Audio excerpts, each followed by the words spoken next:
Ինչ է կատարվում, քանի որ նրանց քարտեզում, Ադրբեջանի քարտեզում իջնող հանգույցն է գտնվում Խեցգետնի կենդանակերպում,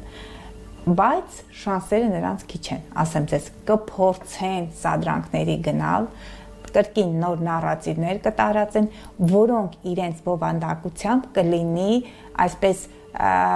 կամփոփեն արևմտյան Ադրբեջան կամ չգիտեմ նմանատիպ այդպիսի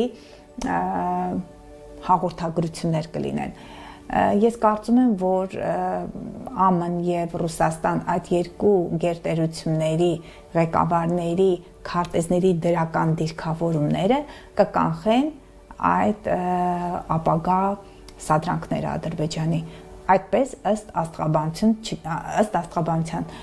հուսամ, որ քանի որ տիեզերական օրենքները ոչ միայն տիեզերքում են ակտիվ, այլ դրանք ակտիվ են, նրանք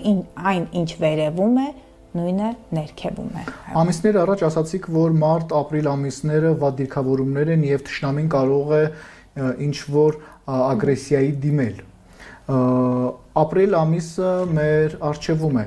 ու շատ քաղաքագետներ, վերլուծաբաններ, ադրբեջանագետներ, նաև խորագետներ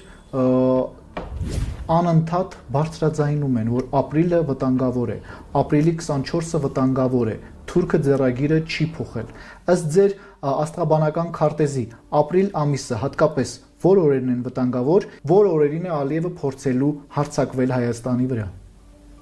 Ես կարծում եմ, որ չի փորձելու, նրան թույլ չեն տալու։ Փորձելն ուրիշ բան է, նպատակներ դնելն ուրիշ բան է։ Նա այդ կարևոր գործողություններին հուսանք, որ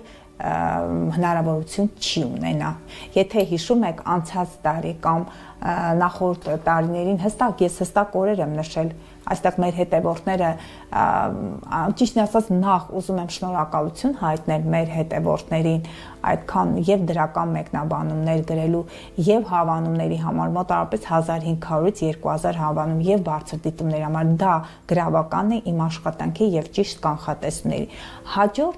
հաջորդի անցնեմ նրան որ իրավիճակը բարդ է բայց կարծում եմ որ վերահսկելի է եթե նախորդ խավարումը խոյում էր հստակ անցած տարի իմ այդպես ես վախենում եի իրականում եւ ինչ տեղի ունեցավ այդ ճնշումների արդյունքում տեղի ունեցավ հաղորդման ժամանակ էլ ասեցի որ